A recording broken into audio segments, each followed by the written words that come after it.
Abra a Bíblia aí no capítulo 8 de Ezequiel. Vamos estudar. Nós estamos indo para a terceira lição da nossa revista, né? Quem quiser pegar ela física tem que procurar a pastora Alba. E se quiserem também, tem ela digital, a gente passa pelo WhatsApp. Eu mesmo recebo ela pelo WhatsApp da pastora Alba. Nós vamos estudar o capítulo 8 de Ezequiel. Semana passada nós estudamos o 7. O título era do passado, Vem o Fim. E esse aqui, o capítulo 8, nós vamos falar sobre as abominações que eram cultuadas no templo de Jerusalém, que causou, evidente, a destruição do templo.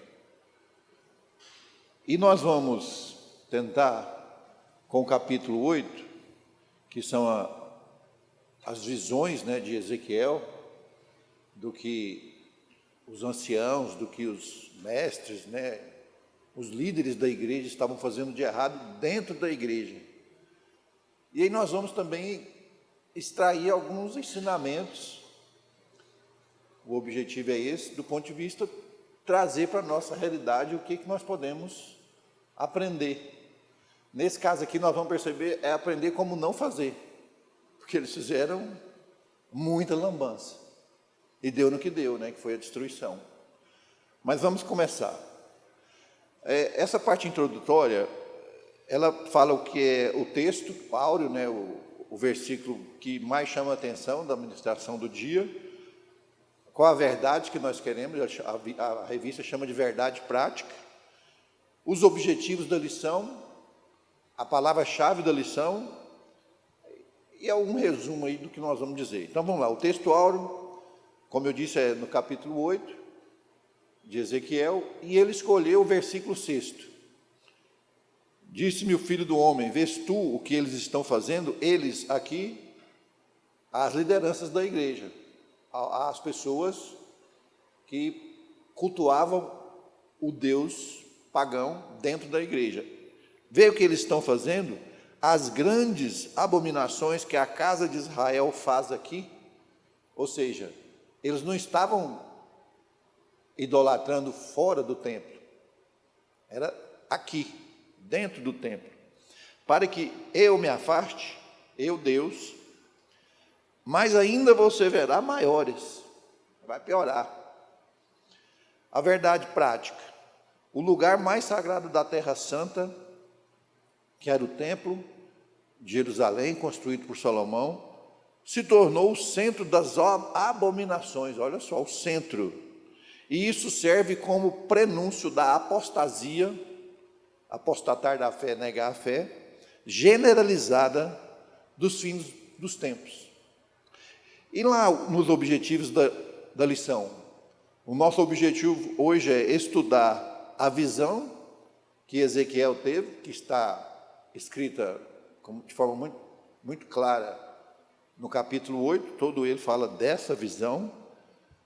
E aí nós vamos destacar as imagens, ele chama de imagens de ciúme, vamos falar também sobre a questão do culto a animais, zoolatria, répteis, né? Dos 70 anciãos, veja que quando ele fala dessas abominações, nós vamos ver que 70 anciãos, lê-se pessoas mais idosas, lideranças da igreja, reunidos dentro do templo, profanando o próprio templo.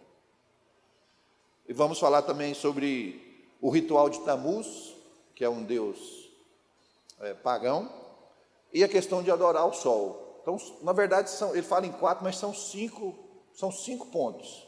E nós vamos ver um a um bem tranquilamente, porque a lição é uma lição fácil, não tem nada de difícil de entender, dá para a gente ir bem tranquilo, o tempo é mais que suficiente hoje.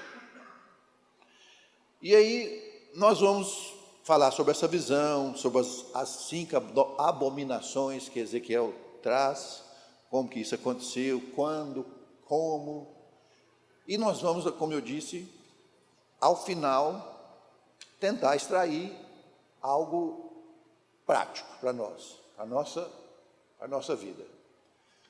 E lembrando que a verdade prática, quando ele fala a verdade que nós precisamos colocar na prática, ele está falando que o que era mais sagrado, que era o templo, foi profanado. Então, nós estamos falando de idolatria.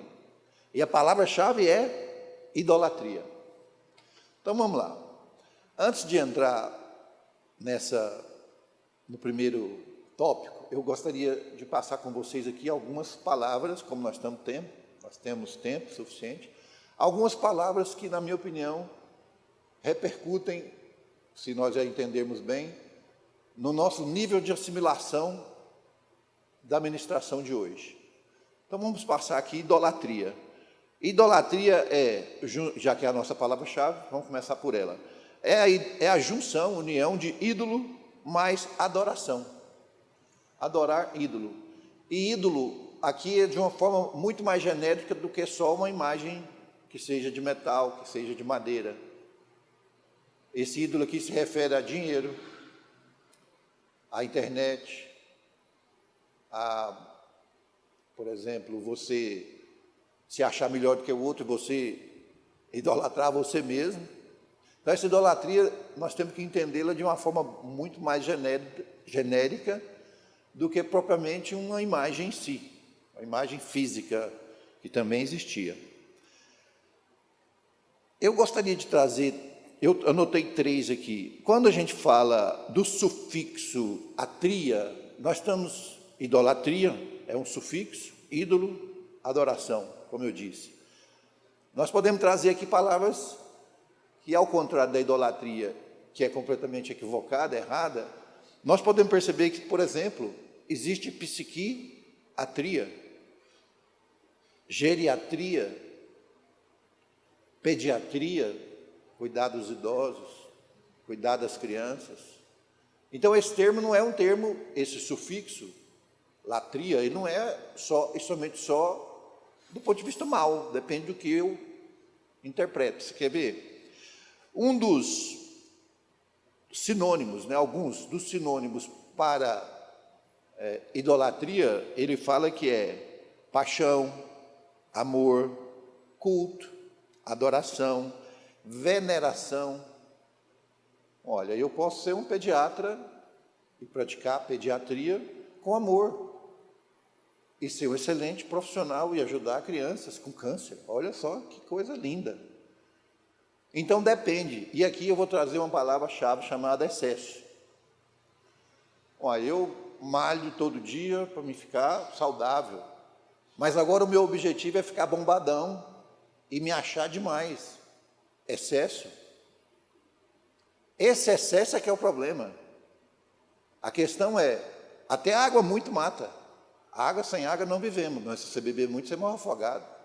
Então, esse excesso de amor, então tá, será que é amor? Ou é um amor doente? Ou é um amor falso?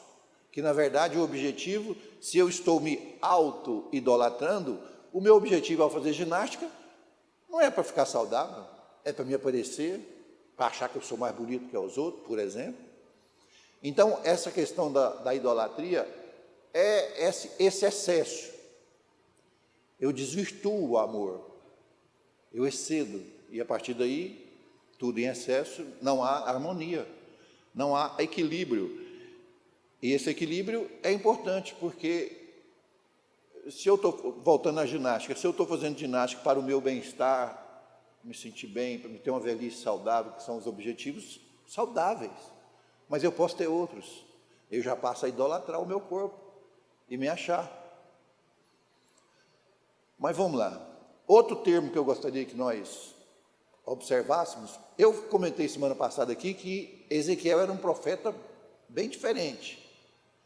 Ele tinha visões muito diferentes. Então, nós precisamos entender essa leitura apocalíptica, que não é só em Apocalipse, em Ezequiel tem o fim. Ele fala do fim de Israel.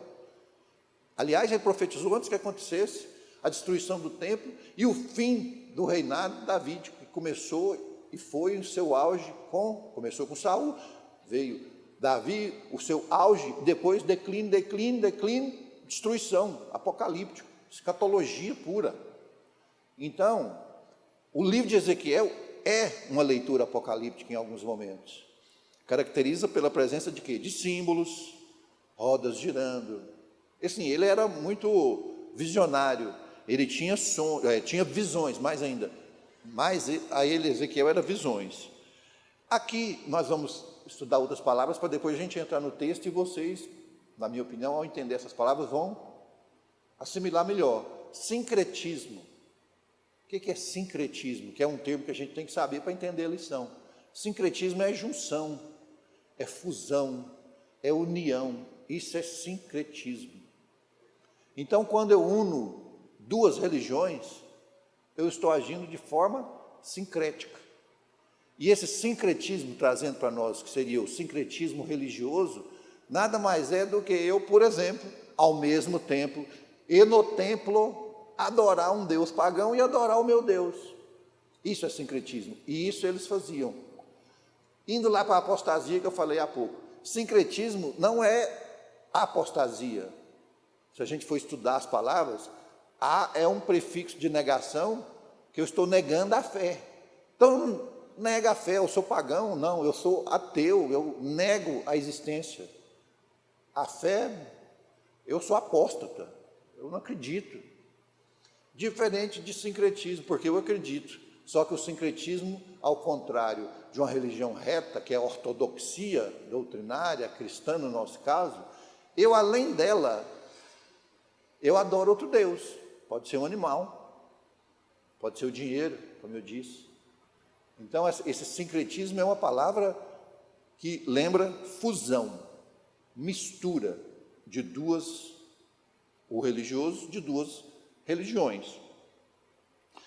E aqui nós, cristãos, temos que entender outro termo que é completamente diferente de sincretismo, que é ecumenismo. Olha o que é ecumenismo. É a busca da unidade, olha para vocês verem. Completamente diferente do sincretismo, que são dois, não é único, são dois. O ecumenismo, para alguns, e eu busquei e fiz uma pesquisa na CNBB, que é a Confederação Nacional dos Bispos do Brasil, tem documentos muito bem escritos lá, eles falam aqui, 4 pontos da doutrina ecumênica. A divisão dos cristãos contradiz abertamente a vontade de Cristo. Por quê? Unidade, não é sincrético, é um. Outro, a divisão é um escândalo e prejudica a pregação do Evangelho. Não é sincrético, é único, é unido. A unidade é divina vocação e graça dada pelo Espírito a todos os cristãos.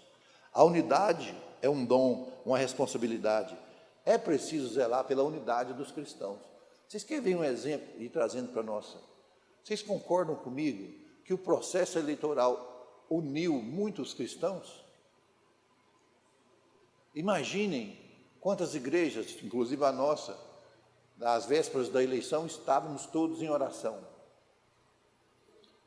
Eu até comentei, o gigante acordou. Pode ser que a gente tenha perdido a batalha, mas a guerra não, porque o nosso Deus é o Deus vencedor da guerra. Então, essa união, ela é salutar.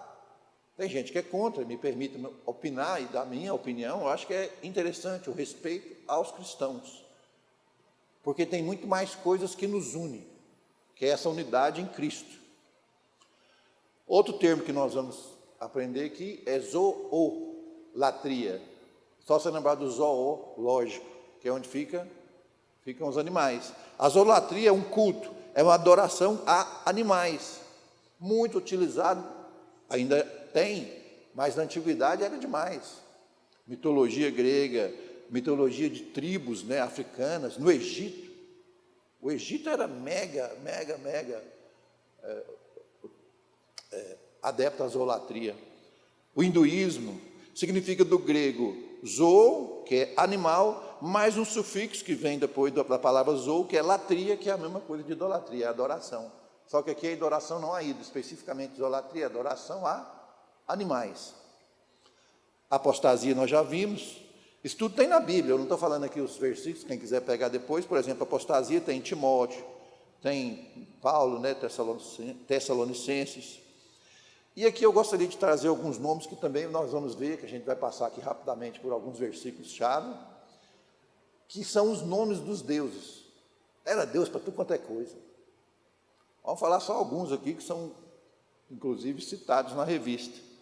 Marduk, ou Mardoqueu, olha que loucura, que era esposo de Semíramis, e que nasceu Tamuz, que é um que nós vamos falar muito.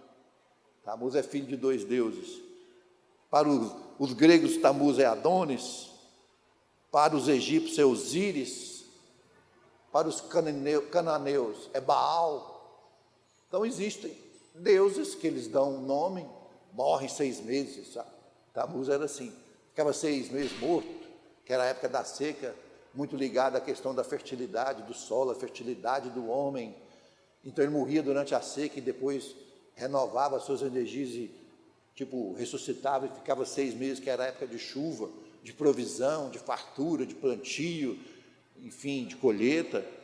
Então, exatamente, eles não cometeram apostasia. Eles cometeram o quê? Sincretismo religioso. Porque nós vamos ver que em determinado momento as mulheres dentro do templo adoravam Tamuz e Javé. Sincretismo. Eles foram adeptos da idolatria, e não da apostasia. Azerá, o pastor falou que Azerá, a deusa da fertilidade, está ligado com, por exemplo, a produção de alimentos, fertilidade do homem. Tem uma adoração fálica, o falo é o órgão reprodutor do homem. O culto ao falo, tem algumas imagens absurdas, e as pessoas adoram aquilo por conta de que é a vida, que é a fertilidade, esse é o Deus.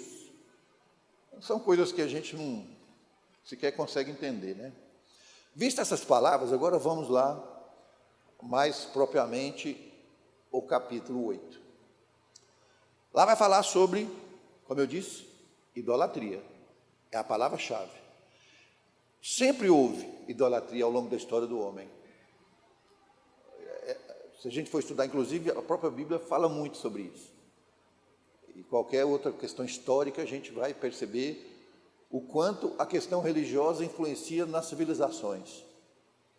Aliás, tem um termo que a revista traz, que eu nunca tinha ouvido, chama geografia religiosa. Espetacular essa análise para quem gosta de estudar.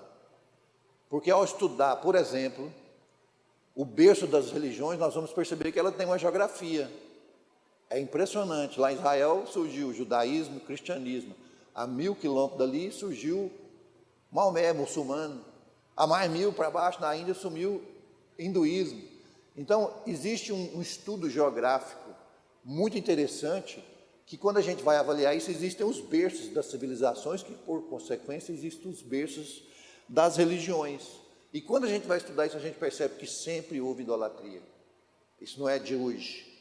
Hoje, nós vamos ver no final, como uma das nossas conclusões, só antecipando, que a idolatria hoje não é mais de imagem. Nós temos formas modernas, e nós vamos refletir sobre isso, mais para o final da lição. Então, essa visão do capítulo 8 é uma visão de um profeta de Deus, Ezequiel, que foi levado cativo, estava a mais de 1000 quilômetros da sua terra natal, que era Jerusalém, estava lá na Babilônia, que hoje é o Iraque, e teve visão, várias. 5 anos depois do exílio, ele teve a primeira, foi a glória de Deus, que nós falamos alguma coisa na aula passada, e depois de 14 meses dessa primeira, que foi depois de 5, que ele tinha sido exilado, ele teve essa. Essa é completamente diferente, porque não fala de glória, fala de coisas horríveis, fala de destruição, fala de juízo, juízo aqui entendido como sentença de destruição, que foi o caso. E ele fez isso no exílio antes de acontecer. E aí nós vamos ver alguns detalhes que eu acho importante para a gente entender. Essa segunda visão, que é uma visão apocalíptica, que é uma visão de destruição, uma visão de juízo, de sentença, de punição pelo que estavam fazendo no templo, fez com que Deus pegasse o profeta, e aqui é uma visão, como eu disse, escatológica, retirou ele fisicamente da geografia da Babilônia e levou ele em espírito para dentro do templo e falou assim: veja com seus próprios olhos o que o meu povo está fazendo. E eu diria que é um duplo mal, uma dupla traição, porque eu posso trair para lá, fazer coisa errada para lá, não, mas eu vou para dentro da casa de Deus e profano. E quem fez isso? Os anciãos. Lembrando que nessa leitura aqui, esse ancião é o líder, são os cabeças, são as pessoas mais idosas, que conheciam a palavra, mas que por motivos tais resolveram cometer esse adultério espiritual, essa idolatria, levando imagens, nós vamos ver, levando figuras, enfim, todo tipo de idolatria, as mais absurdas possíveis, nós vamos falar pelo menos 5, para dentro do templo. Então a ira de Deus, neste caso, foi maior ainda, porque além de eu cometer coisas erradas, eu não me satisfaço em cometê-las fora do templo, eu levo elas para dentro do templo, que é um absurdo, completamente absurdo. Então esse capítulo 8, ele fala dessa idolatria e fala da ruína, da destruição, que é o juízo que veio por conta deste comportamento completamente equivocado. E aqui nós podemos falar de ruína moral, nós podemos falar de ruína espiritual e podemos falar como consequência da ruína física, porque foi destruído o templo, que era o símbolo, o maior símbolo que existia à época, que era o templo de Jerusalém. Bom, como que aconteceu? Exatamente como eu disse, faço questão de repetir. Foi uma visão, você vê que é bem diferente, né? Deus fala às vezes de sonhos, fala de visões, profecias. Não, desta vez, Deus pegou Ezequiel, levou e falou assim: eu quero que você veja. É uma visão. Veja com seus próprios olhos. Depois, em espírito, ele voltou novamente para a Babilônia, que é onde ele estava cativo. Bom, lembrando também que essa visão escatológica, ela é presente. Por que é presente? Porque Deus pegou Ezequiel e levou ele para o que estava acontecendo naquele momento dentro do templo, que são essas 5 questões que nós vamos ver agora. E disse: por conta do que você está vendo, eu vou agir, e a minha ira virá sobre este povo, por conta deste comportamento. Então, nós vamos ver, a revista fala de 4 pecados culticos, só que mais abaixo ela fala da adoração ao sol, que também é. O que é um pecado cultico? É um pecado praticado dentro do culto. Eu não disse que o sincretismo é a união de 2 religiões? Eu cultuo o meu Deus, mas eu cultuo outro junto. Isso é um pecado cultico. Então vamos lá, acompanha comigo aí, nós vamos fazer, para não ficar assim muito chato, né, a aula, mas vamos passar rapidamente, vai comigo aí no capítulo 8. Aqui no primeiro versículo do capítulo 8, ela já começa falando quando exatamente ela aconteceu. Foi o que eu disse, depois você vai estudar isso aqui, aconteceu 5 anos a primeira, 14 meses depois a segunda. Aqui no versículo 3 do capítulo 8, que é a visão das abominações em Jerusalém, tá como aconteceu, foi o que eu já disse. Como que aconteceu? Em visão, porque Deus levou Ezequiel em espírito, no caso, para o templo de Jerusalém, para dentro do templo. Aí depois ele começa a falar as 5 coisas que nós vamos estudar com mais vagar. A primeira está no versículo 5, quando ele fala a imagem de ciúme, logo na entrada do templo, o rei Zedequias, à época, Manassés, uma sucessão de reis que foram levando imagens, do ponto de vista físico agora sim, às vezes de pedra, às vezes de madeira, para dentro do templo, e a partir daí, ao invés de cultuar Deus, estava cultuando Azerá, cultuando Mardoqueu e Mardoque, enfim, deuses pagãos. E esse ciúme aqui é interessante, fala, mas Deus tem ciúme? Mas Deus estava com ciúme porque isso aqui é minha casa. Como é que vocês trazem outra coisa para cá e adoram? Isso aqui é minha casa. Imagina, por isso que ele fala da ira, e ele fala mesmo, a ira recairá. Por quê? Vocês estão profanando lá fora e agora profanando dentro da minha casa. Então essa imagem de ciúme é a imagem física que o homem trouxe para dentro da igreja. A segunda está lá no versículo 10 do mesmo capítulo. Aqui fala de animais, abomináveis, répteis, todos os ídolos. Vejam só, estavam na parede pintados ao redor do templo. Olha as pinturas aí, não é nem metal e nem é madeira, nem é pedra, que poderia ser o bezerro de ouro, por exemplo, mas são pinturas de animais e répteis. Lembrando que aqui, se a gente for estudar a história, nessa época aqui, estava havendo uma união com os egípcios do ponto de vista econômico.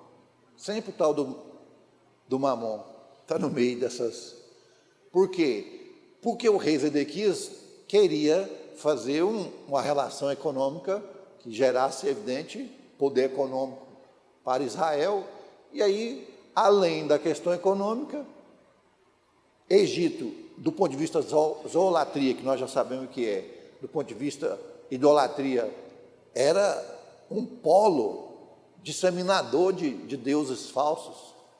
Então, o rei de Israel, ao invés de manter-se firme na ortodoxia religiosa, orto é reto, né, oxia, estudo reto, religião reta, ele, para agradar o faraó e fazer com que as suas questões econômicas vingassem, ele vou agradar o faraó, vou dizer que o Deus dele é bem-vindo aqui também. Aí virou esse sincretismo religioso. Mas enfim, segundo, né, o terceiro está lá no versículo 11. Imagine aqui, diante deles estavam em pé 70 homens dos anciãos. Imagine, todos eles fazendo culto pagão dentro da igreja. Reitero, isso é muito importante. Lá no versículo 14 está o quarto, que é Tamuz, divindade fenícia, né? Na verdade é o norte de Israel, a Fenícia, né? Mas era uma divindade pagã, com pai e mãe, outros deuses pagãos.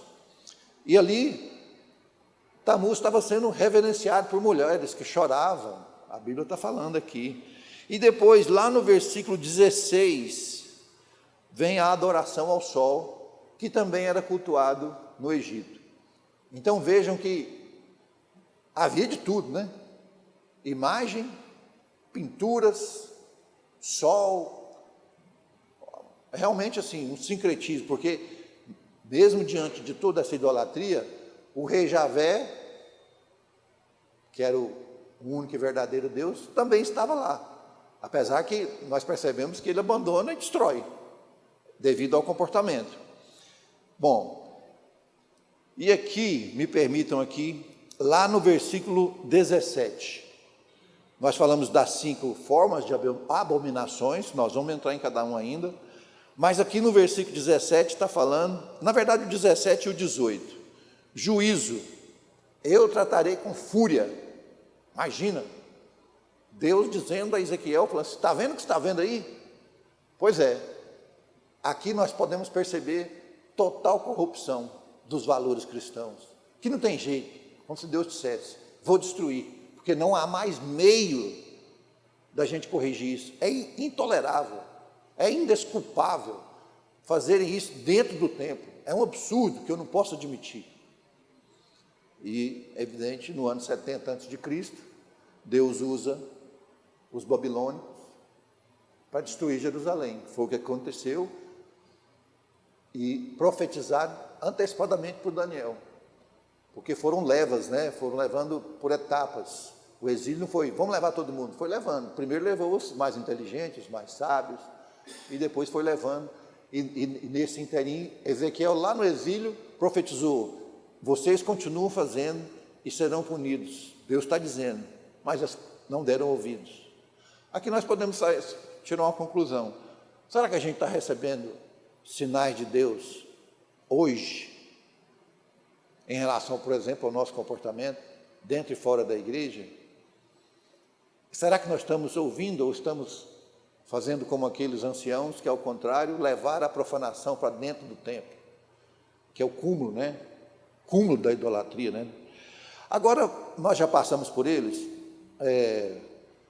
vamos ver se a gente consegue acrescer alguma coisa. Então, nós vamos ver primeiro a imagem de ciúmes. E eis que na banda do norte, Ezequiel 8:5, à porta do altar estava a imagem de ciúmes, bem na porta. E aqui está dizendo, na apostila, o rei Manassés foi um dos reis que colocou dentro do templo uma estátua. Olha para vocês verem, que é a de Azerá, que é a da fertilidade e tal. Imagem de ciúme essa imagem, ela não tinha que estar aqui dentro da minha casa. Gerou ciúmes, e que por consequência gerou a ira, e gerou destruição. Isso explica por que a idolatria provoca ciúmes de Deus para com o seu povo. Vocês imaginam o que Deus pensava? Gente, olha o que eu já fiz para esse povo. Dei a terra santa, tirei da escravidão no Egito, milagres. E olha o que eles estão fazendo, e agora estão fazendo dentro da minha casa. Eu não posso admitir. Eu me permito fazer uma brincadeira. Deus é bom, mas Deus não é bonzinho, e tem uma diferença. O bonzinho, mesmo quando ele tem que punir, ele não pune. É o pai que não educa o filho, e o filho sai para fazendo as coisas erradas, porque o pai era bonzinho. E Deus não é bonzinho. Aliás, Deus nunca foi bonzinho. Deus é bom e justo, e não admite o pecado, tanto é que mandou o filho. Falou, não, sem o filho, para lavar tudo, esse povo não vai dar conta. Por quê? Porque ele abomina o pecado. Então a forma dele vencer o pecado foi essa que ele achou. Já que nós não conseguiríamos, vou mandar meu filho para lavar esse pecado, através do sangue na cruz. Foi isso que aconteceu. Por quê? Porque Deus abomina o pecado e pune. E há consequências, há custos, né? Culto a animais. Nós já falamos, né? Zolatria significa adoração a animais, típico dos egípcios, símbolos, emblemas, pinturas, formas múltiplas, né? Pode ser estátua de animal, bezerro de ouro, vaca, a Índia, animal, zolatria pura. Vocês imaginam, morre de fome, mas não come a vaca, ela é sagrada. Olha para você ver a profundidade aqui. Eu penso que aqui, ó, Ezequiel precisava cavar um buraco na parede, está escrito, para ver o que se passava nas câmaras, descortinar o que eles faziam dentro do templo. Eram coisas tão abomináveis que eles faziam às escondidas, né? É o que está dizendo, ele teve que cavar um buraco para ir lá ver.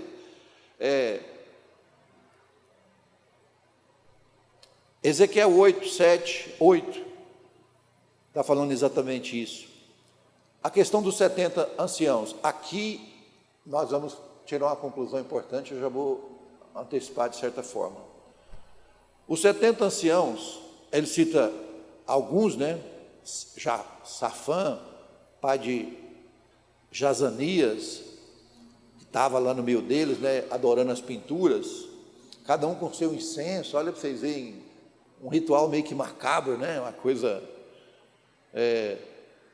essas abominações que eles fizeram estão ligadas aos ídolos, leia-se aos deuses falsos, e a afronta nesse caso era maior, como eu disse, por ter sido praticada dentro do templo, por lideranças. Aqui uma conclusão importante. A liderança corrompida traz consequências desastrosas para a igreja, por questões que estão na cabeça. Quem tem que, ou deveria, dar exemplo, e ao contrário, fazem o que eles fizeram, né? Que seria, no lugar mais sagrado, essa dupla traição. E o quarto, como eu disse, Tamuz, divindade babilônica. Babilônia, quem é que lembra da Torre de Babel? Babilônia, naquela época, era o maior centro de irradiação, de sincretismo, de idolatria, de deuses falsos, povo violento, extremamente adúltero, profano, orgia, etc. Mortes violentas, eles conquistavam e decapitavam, arrancavam olhos. Um povo muito, muito violento, depravado. E essa Babilônia foi quem Deus usou para destruir o próprio povo de Deus, por conta das profanações, por conta dos erros cometidos. Então vocês imaginem, e aqui outro recorte, muito importante. O meio, nós não podemos dizer, o meio faz o homem. Há teorias que falam que a questão genética, a pessoa já nasce violenta, já nasce sanguínea, nasce mais temperada, mais tranquila, nasce mais colérica, que é outro temperamento. Isso é genético. Mas o homem, ao conviver com outros, também entre aspas, contaminado.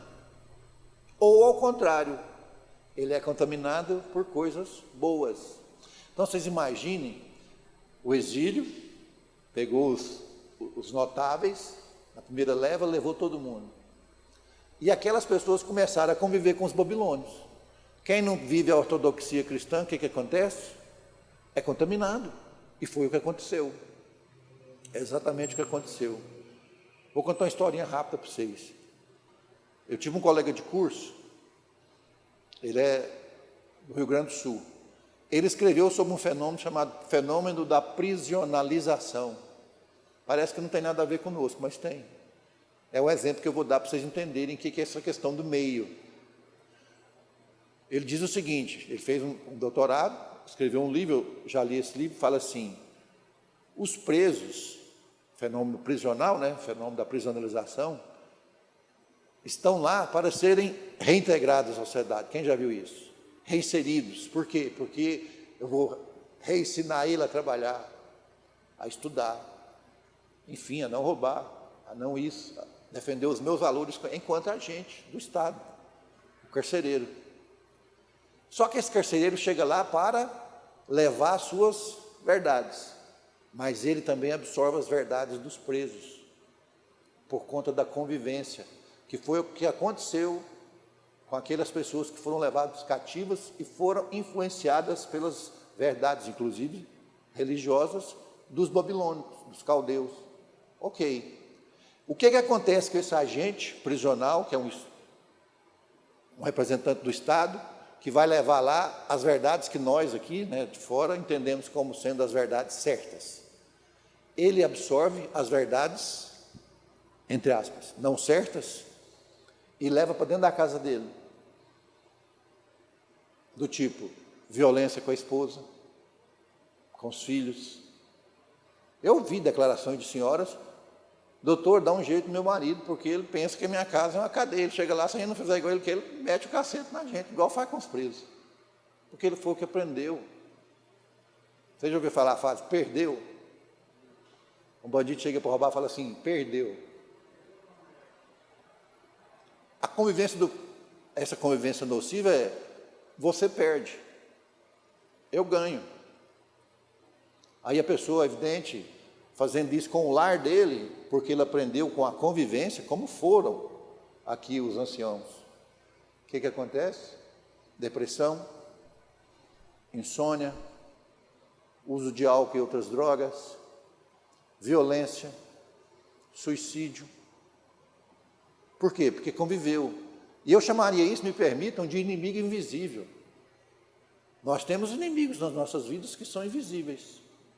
E se não estivermos vigilantes, a gente cai. Vigiai. O pastor João fala, vigia, varão. Por quê? Se não vigiar, vai acontecer isso. E é imperceptível. Não é assim, pega isso aí que é ruim, você sabe que é ruim. Não, não quero. Mas é lentamente, de forma invisível. Quando vê, já está no meio.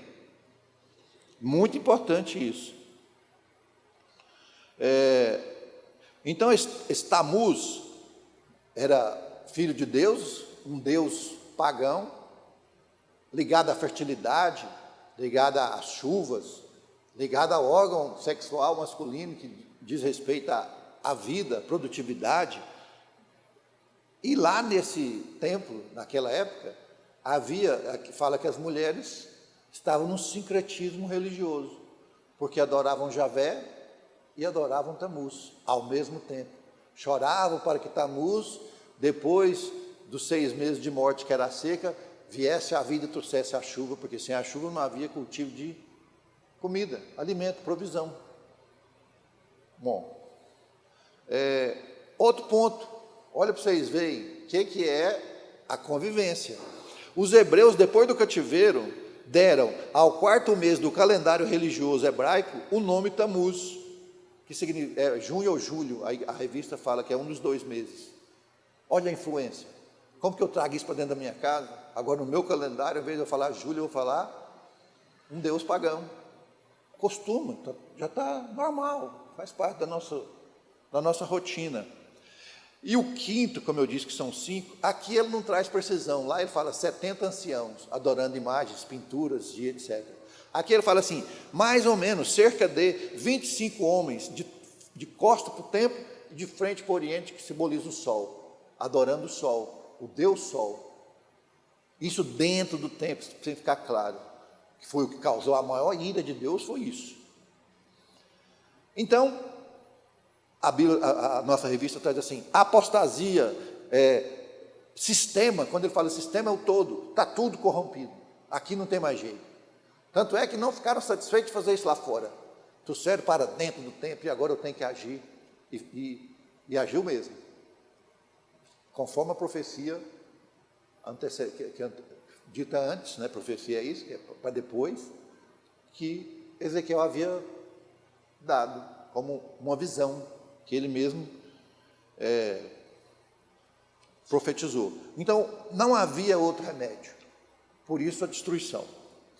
E aqui eu quero voltar a um ponto, que na verdade é uma conclusão também, mas eu acho importante, olha para vocês verem.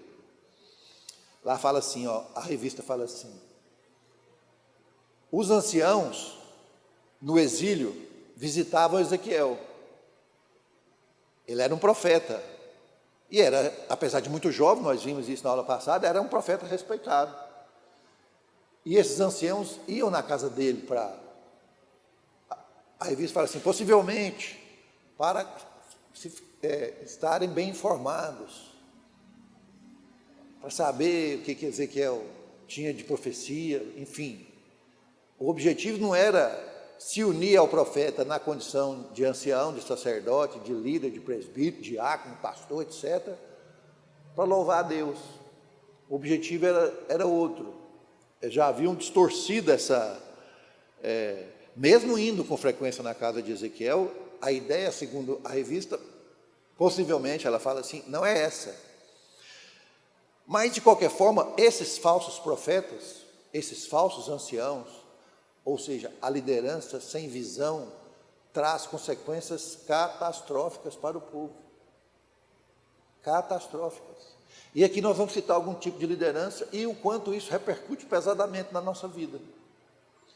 Por exemplo, a liderança na questão geracional é um ponto muito importante. As chances, e Deus é que sabe de tudo. A gente faz a parte nossa enquanto pai, porque nós somos pais, né? Pai e mãe. Nós somos líderes da nossa casa. Por que o meu filho está ali pregando hoje, aqui do lado, com 14 anos? É o que eu ensinei para ele. Questão geracional. Eu não ensinei para ele outra coisa. Estou tentando ensinar isso para ele. Mas isso que ele vai aprender, se Deus quiser, e vai firmar. Por quê? Porque a geração, a liderança ensina para a sua próxima geração. E com a graça do Senhor, ele vai ensinar isso para o filho dele. E para o neto. E vai seguir. A importância da liderança. No caso lá, a liderança levou a idolatria para dentro do templo, que gerou destruição. Olha para vocês verem a importância. E levavam outros a fazê-lo. Porque o exemplo da liderança é seguido. Tanto é que destruiu tudo. A liderança na defesa de valores. Nós temos que trazer isso para a nossa realidade. Eu comentava agora com o pastor, o quanto eu estou otimista com o parlamento que virá agora no início do ano. Um parlamento, quando a gente fala de direita e de esquerda, fica parecendo que a gente é político, a gente não pode subir no púlpito para ser político. Mas a direita, ela preserva mais valores. É inquestionável, basta ler. Isso é independente de qualquer ideologia que você faça parte. Então eu quero deputados que vão aprovar leis ligadas a valores, ou eu quero, enfim, uma doutrina que aborto, questão de gênero, etc, etc, tudo é normal. Então, essa liderança de defesa de valores passa pela liderança geracional, que são os pais ensinar, passa pela liderança dos nossos governantes, dos nossos parlamentares, dos nossos líderes religiosos. Nós precisamos observar isso, porque isso repercute na nossa vida. Por quantos anos a igreja se calou? Quem já ouviu essa frase? Crente não mexe com política? Crente, isso é coisa do diabo. Que coisa do diabo, gente? Isso é nossa vida, nós estamos aqui na terra, nós podemos ser e somos cidadãos da eternidade, mas enquanto estivermos aqui, a nossa ação é aqui. E ao escolhermos as lideranças corretas, nós vamos preservar nossos valores, nós vamos, enfim, fazer o que tem que ser feito. Só que aqui não está no livro, mas eu faço questão de dizer, veio destruição. Mas se a gente avançar mais um pouco na Bíblia, nós vamos ver Neemias, nós vamos ver Esdras, reconstituição física e moral, porque ele reconstruiu os muros, ele edificou novamente, do ponto de vista físico, e juntamente com Esdras, que era um escriba, que era um grande líder religioso, restaurou a questão da moral. Então nós podemos perceber que há punição, há juízo em decorrência da idolatria, mas depois Deus vem e restaura. É parte do processo da educação divina. Pois eu já tentei de todas as formas, você não me ouve. Nesse caso aqui específico, Deus resolveu agir. Mas depois mandou outros homens para restaurar, tanto do ponto de vista físico, aí nós vamos lembrar de Neemias, e do ponto de vista moral, Neemias também, mas ainda Esdras, que escreveu vários livros da Bíblia, e que foi um grande líder religioso de restauração espiritual de Jerusalém pós-exílio. Bom, Deus não faz a obra pela metade, né? Como eu disse, não é bonzinho. Ele faz o que tem que ser feito. Vamos passar para algumas conclusões, apesar que nós já fizemos aí algumas, né? Mas vamos lá. Especificamente as conclusões que são trazidas pela revista. Eu tentei dar uma ampliada. Nosso Deus não tolera o pecado. Essa é uma conclusão da revista e eu concordo. Tanto é que, por conta do pecado, ele destruiu. Por quê? Porque ele não tolera. Por que ele mandou Cristo? Porque ele não tolera o pecado. Arrependa-se. Você vai cometer pecado como antes? Sim. Mas tem um jeito de lavar ele. Tem um jeito de limpar. Porque eu abomino o pecado. Por isso que eu mandei meu filho com seu sangue, para lavar. Deus exige fidelidade do seu povo. Deus não quer que ele seja dividido com o outro, não.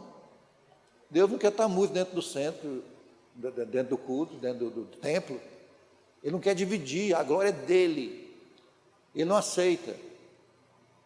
Vai ser destruído. Foi o que aconteceu.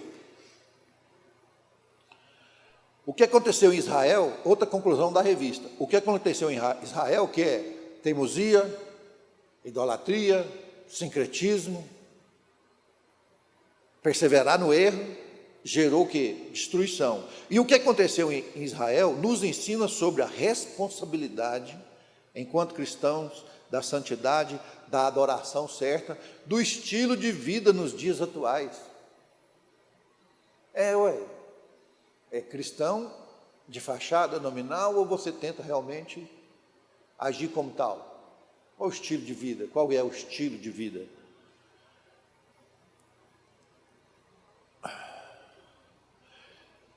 Quando eu falo de questão geracional, eu penso assim, o quanto é importante o nosso papel em relação às novas gerações, nessa preservação das nossas doutrinas, das nossas verdades.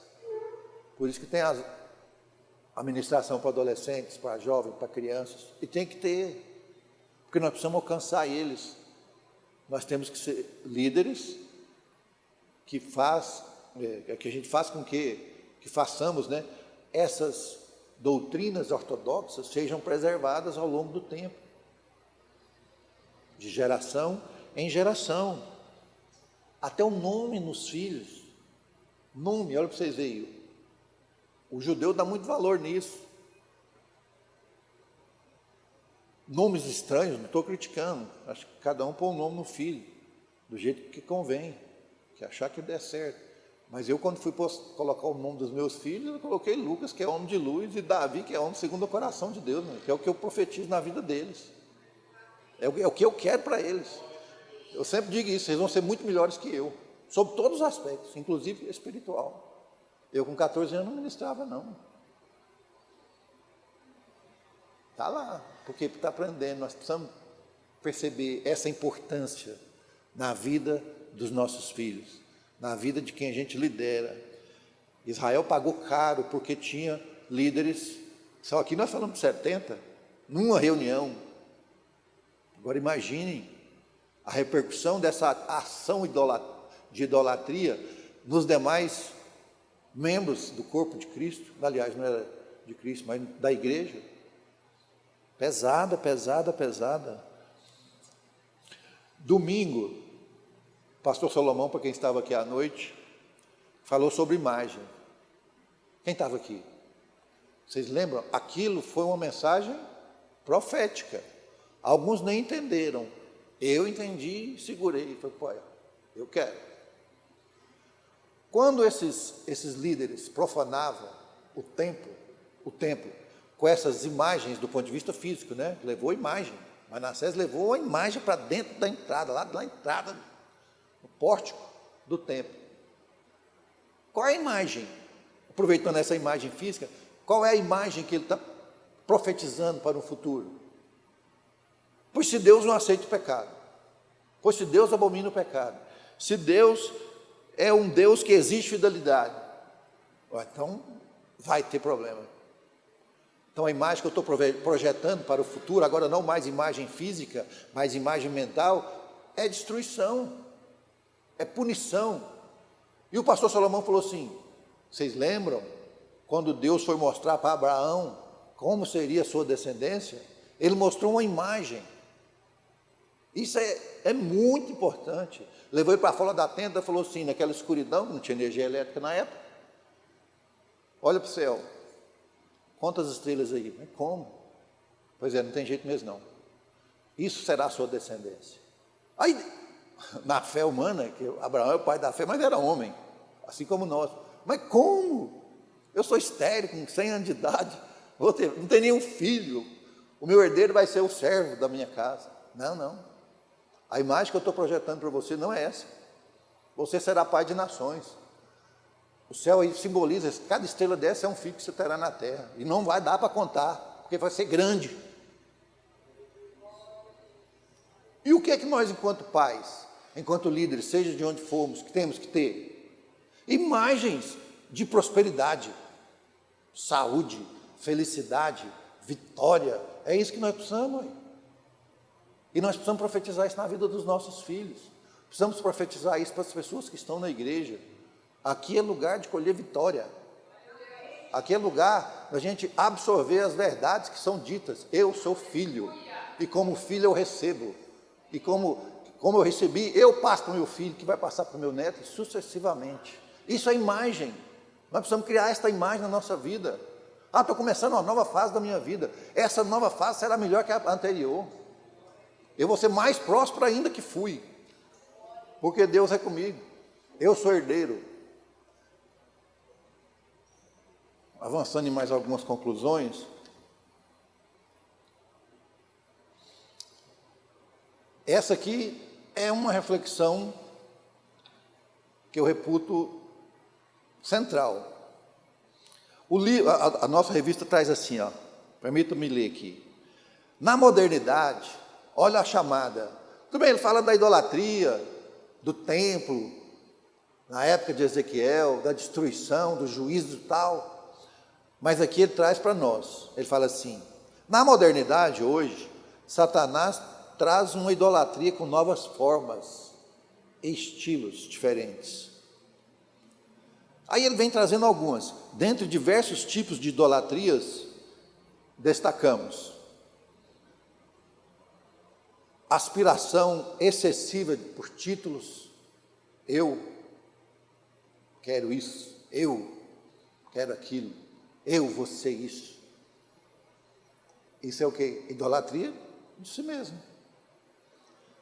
Aliás, o mundo, parece-me, né, extremamente egocêntrico. Eu estou no centro. Tendência a fanatismos. Gente, vocês já avaliaram alguns shows? O quanto de pessoas pagam fortuna para ir ver? E chora e grita. Fanatismo, excesso. Eu gosto de um cantor gospel, tá? Mas o cantor gospel é apenas um instrumento de Deus. Ele não é o... Fanatismo até, inclusive, a revista fala. Ela fala assim, ó, fanatismo por artistas gospel. Olha, apego aos ensinos que satisfazem nossos comportamentos, que às vezes são contrários à Bíblia. Não, mas o mundo mudou, isso é normal. Mas é contra a doutrina? Então, você é cristão ou não? Autoexibição, ele chama de autolatria. Idolatrar eu mesmo. Mas eu trouxe algumas aqui que não estão, mas me permitam. Olha que absurdo. Idolatria é o trabalho. Eu já comentei algumas vezes, eu perdi a infância do Lucas, de tanto trabalhar.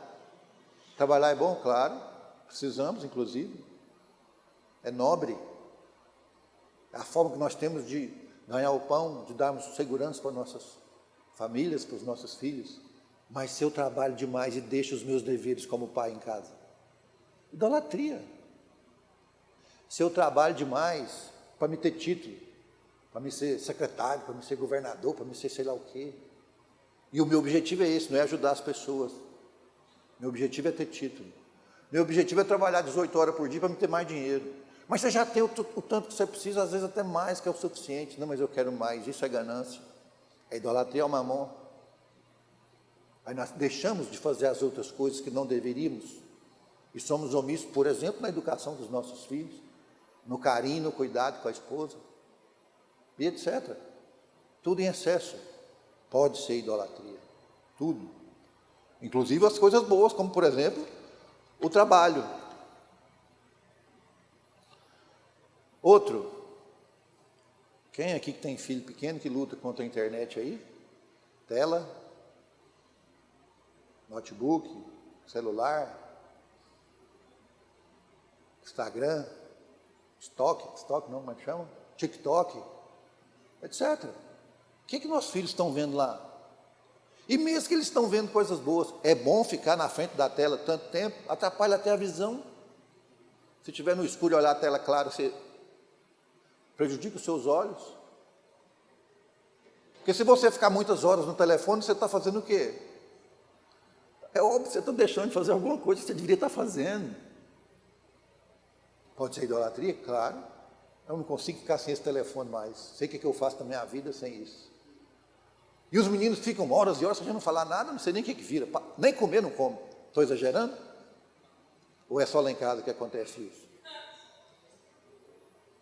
Exagero, apego demais a coisas que não são as mais importantes. E nós fazemos isso. Esse dia minha esposa falou, porque eu trabalho no WhatsApp, eu tenho meus negócios para aqui e para ali. Você está ficando tempo demais no telefone. Eu falei, opa, vigia, varão.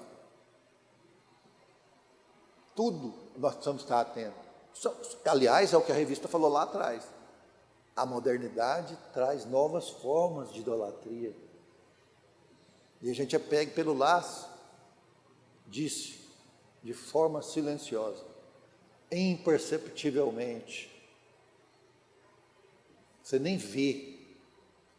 E às vezes o seu filho está fazendo e você também não está vendo. Pior ainda se ele estiver usando esses equipamentos para ver, por exemplo, pornografia. Eu estou participando de um curso na Universidade da Família, só para homens. Aí é óbvio que eu não vou falar quem é, muito menos em qual cenário, mas no universo pequeno de homens, 2 deles têm problema com pornografia. Pela internet. E por que nossos filhos não podem estar vendo isso? A gente fica o tempo inteiro com ele, para saber o que ele está acessando. Bom, então, essa idolatria, ela vem de formas subliminares, sorrateira, inimigo invisível. Guardem isso, que nós somos acometidos imperceptivelmente. Isso aqui é uma advertência para nós enquanto cristãos e para nós enquanto pais, que casa bem, enquanto líderes. Os líderes não fizeram o que fizeram e não deu no que deu. Por quê? Porque idolatraram.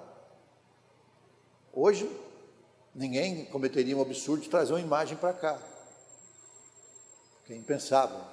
Mas existem outras formas que nós precisamos estar atentos. Mas esse cara está pregando, mas a Bíblia não fala isso. Às vezes uma mensagem nem é direta, ele faz uma curva ali, ó, e você está ouvindo aquilo lá.